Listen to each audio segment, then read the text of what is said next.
Hello, everyone, and welcome to the third and final episode of Haunted Disneyland. I'm your host, Alex the Historian, and just as a reminder, this is not a scripted video. This is completely done on the fly, although I do have my phone here to give me some notes about things I wrote down, so that way I don't forget anything. But originally this was going to be a two-part video. And it was based on my personal experiences with Disneyland and its hauntings. But a lot of people kept asking, they're like, can you make a third video? Can you do another one? Can you do a series? And the thing is that, you know, when people experience ghosts, usually most people only experience one or two things. The fact that I could fill two videos full of experiences that I've had is amazing. That's really rare. So I don't have any more personal stories left, but I did find that I had enough stories that were told to me by other coworkers and people I knew that I could actually make a third video. And so that's what this video is about. It's about the stories that people told me. So, Hungry Bear Restaurant is in Critter Country. And a lot of people don't know this, but there is an underground portion of the restaurant. So people know that it's a two-story restaurant. The upper floor is where you order your food and there's a bunch of seats. The lower level is at river level, and then that's where you can sit down or use the restroom and stuff like that. But behind the restrooms, underneath the railroad tracks, is this basement, and they have only a few things there, like dumpsters and stuff like that, and then those get emptied using a huge ramp that goes outside the park. But a lot of cast members told me that that room is haunted. It's a big concrete room, and they told me it's haunted, and I never experienced anything haunted about it. But my coworker did tell me once that he was down there, and it was in the middle of the day, and he was checking the dumpsters to see if they were full, because you have to rotate them because there's a garbage chute, so you have to rotate the dumpsters to make sure the dumpster doesn't get full. And when he was down there, he felt like there was someone else there with him. And as he peeked around a dumpster, because they're huge, tall dumpsters, as he peeked around a dumpster, he saw a person standing there. And it freaked him out, and he kind of stepped back a little bit, but when he looked back and got a clear view, there was nobody there. But he says that he never ever felt easy about being down there. And there are a few other cast members who said, yeah, they feel uneasy about being down there too. There's something weird about it. I'll admit, when I was down there, it was dark, and it was a little bit creepy, but I never got the sense that it was haunted. But with enough people saying that they see things in the corner of their eyes, and then, you know, and then my coworker telling me that he saw a person, I can say that is legitimate. So another story I wanted to get to was, yes, so this is something I can attest to. So in Frontierland, the manager's offices are located above Riverbell Terrace, above Bengal Barbecue and the Adventureland Outfitters, which no longer exists. But the manager's offices for the foods department in Frontierland, where I was, is like behind the two green doors in Frontierland, all the way up on the second floor, and it's technically above what is now the seating area, the indoor seating area. Those offices were wedged into the building after the building was built. It was not originally intended to have upper floor offices, so they're very much crawl spaces up there. And I go up there, and the managers are talking about how they could be in the offices alone, and they swear that there is someone sitting in a chair at the other desk. There's computers at every wall, and there are chairs for every computer, and you can see them all no matter where you are in the room, so there's no hidden corners. But the managers would say that they would be sitting there and they would see a chair suddenly twirl on its own, or they would see a chair slide across the floor and go under the desk, like to get, as if someone's scooting into the desk. And then, of course, the managers were saying that all the managers agreed that they never felt like, even when they were alone in the offices, that they were truly alone. So I thought that was really interesting. I personally never experienced anything haunted in the offices. And I was in the office alone one time. I was waiting for a manager to come up, and I was in the offices alone.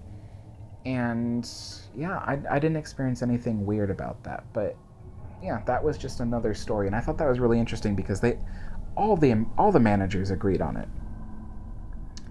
So now we're going to get to some Haunted Mansion stories, because a lot of people are asking, is Haunted Mansion haunted? And the short answer is yes, it is haunted. I did have several cast members who worked, I knew several cast members who worked at the Haunted Mansion. The Seance Circle is said to be the most haunted part of the Haunted Mansion. The Seance Circle is where you see Madame Leota. And at nighttime, when the ride shuts down, cast members have to walk the whole ride track, make sure everything is in order, make sure there's nobody there. And then, and they also look for loose bags and items, things that have fallen. Well, anyway, they always complain that there's something weird about the Seance Circle. And one cast member told me that one night they were doing a walk around. There was 2 of them doing the walk around, and there was a third person at the control tower. Every ride has a control tower that has all the computers, and they can monitor what happens on the ride. And so anyway, for a walk around, it is imperative that the floodlights of rides be turned on. So that way cast members can see where they're going and they don't trip and fall. It's a huge deal that all the lights must be on. Well, they go into the Seance Circle, the lights are on, and halfway through the Seance Circle, the lights shut off. The work lights shut off. Even the stage lights shut off. And they are in the dark. They use their radio to call up to the control tower and tell them, hey, can you make sure the lights are on in here because we can't see anything? And the cast member says, okay, but they look and the switch is on. So technically the lights are on. But the lights never did turn on. And so the cast members ended up carefully shuffling their way out of the room and continuing on their walk around. A few other cast members have said that the lights do shut off in the Seance Circle while they're doing a walk around, so it happens. And again, you would think that it would be a prank from the person in the control tower who controls the lights.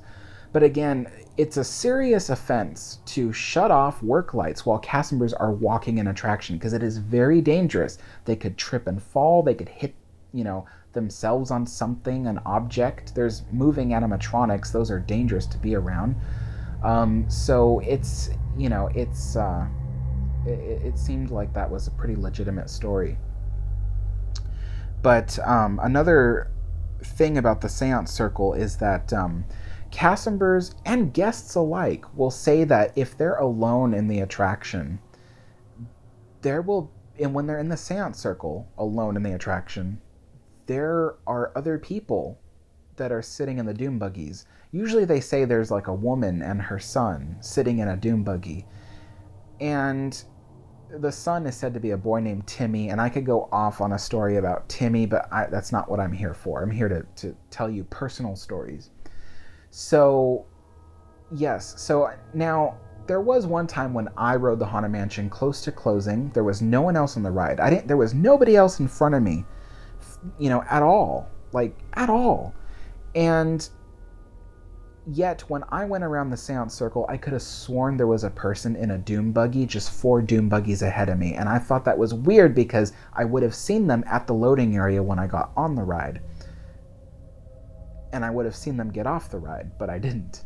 And apparently I'm not the only person who said that kind of thing. So, yes, there are people in the Dune Buggy sometimes. And cast members who monitor the unload area will say that they see a person in a Dune Buggy, and when they go up to the Dune Buggy to say you must exit, the person isn't there. So that's another really weird thing. So I also was recently told by another person who works at the Haunted Mansion that the Haunted Mansion has these sensors underneath the Dune Buggies.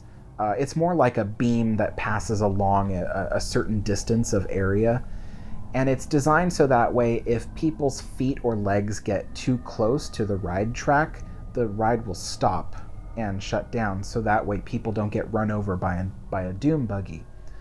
Well, this person was saying that when they would do checks at nighttime, uh, they would run the ride to, well, I don't know, maybe the ride was already running, but they said that late at night the ride would come to an e-stop when there's no guests on it. The sensors would trip, and they would know, the sensors tell them.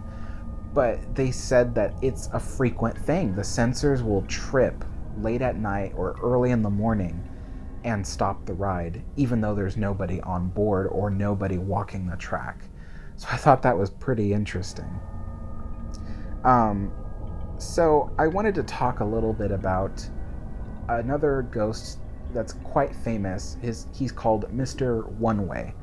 And Mr. One Way is a ghost that supposedly haunts Space Mountain. And supposedly he died a long time ago on the ride, and to this day, if you ride in the front row by yourself, you might see him next to you.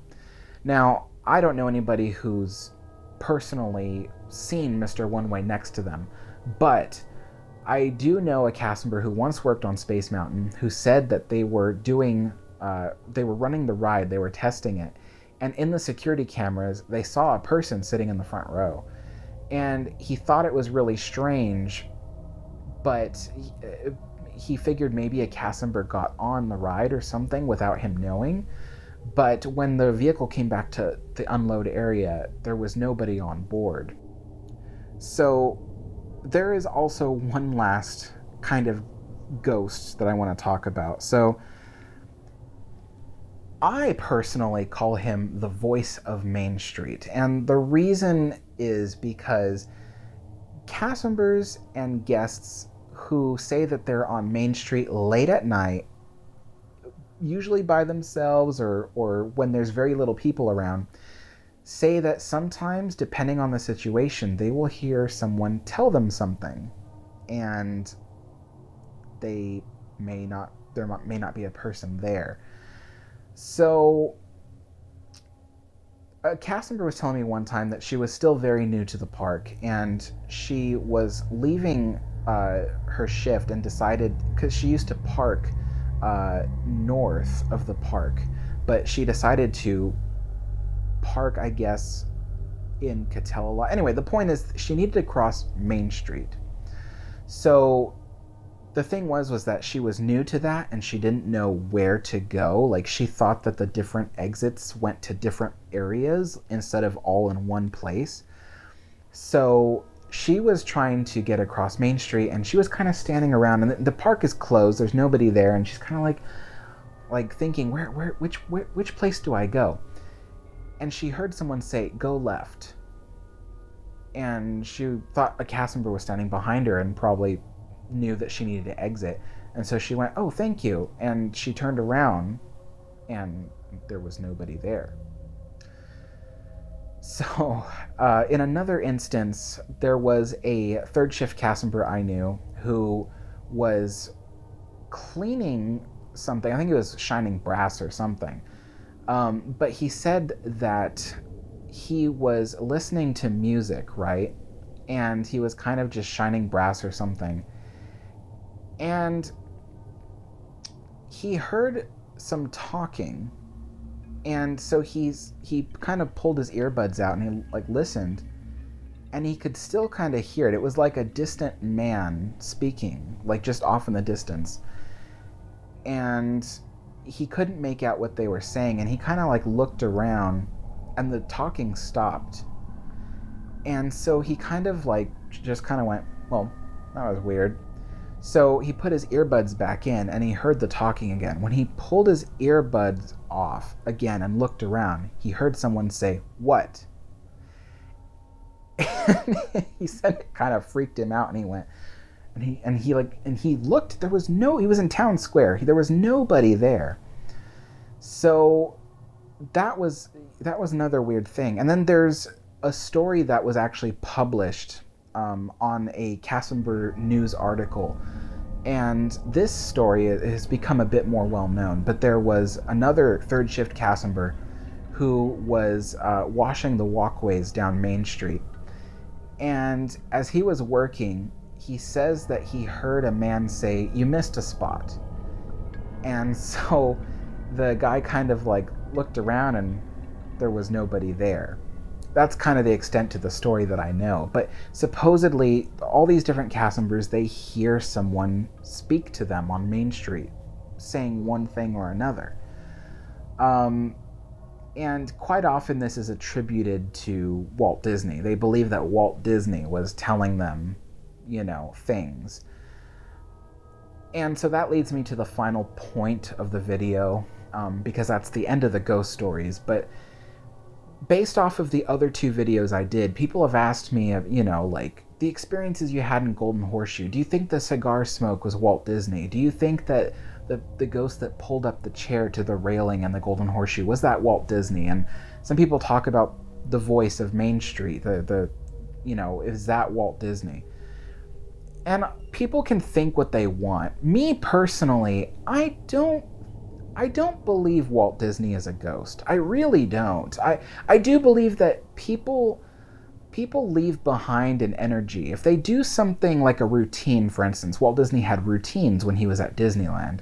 And if you do those routines constant enough, maybe after you die, some elements of those routines still remain. So I think that if there is a part of Walt Disney that's left, it would be his morning routine and his night routine. People say at Carnation Cafe, before the park opens, they see a man waiting to be seated.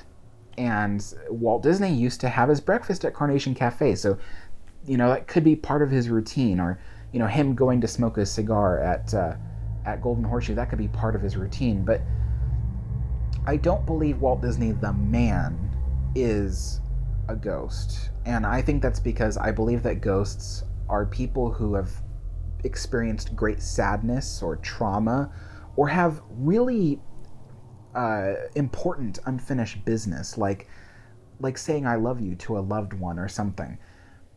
I don't believe Walt Disney is a ghost. He had a very happy life, and I don't think an incomplete ride or something would bring him back from the other realm. I don't think that at all. So no, I don't believe Walt Disney haunts Disneyland. Maybe his routines do, but a lot of other things, like the voice of Main Street or the cigar smoke, or it could be explained by another ghost, another Cassimber, perhaps. Not necessarily Walt Disney. And as for the little girl in Golden Horseshoe that people ask me about, no, I do not believe that is Walt's daughters. When Disneyland opened, Walt's daughters were both in their 20s. They wouldn't have been little girls. As well as Walt's grandchildren, as far as I know, are all still alive. So are Walt's nieces. So it can't be them. I just think that it's a little girl who really loved the Golden Horseshoe and is still there. So that's kind of the end of everything. I don't have any more stories for you. I'm really sorry about that. Otherwise, I would make a total series about this, but I don't want to spread stories that might not be true, which is why I was even hesitant about making this video. But anyway, thank you all for joining me. If you're new to this video series, please check out my channel. You might find it really interesting. I have a lot of great historical stuff about Disneyland. But anyway, I'm going to end it right there. Thank you all for joining me, and I hope you all have a magical day. Bye-bye.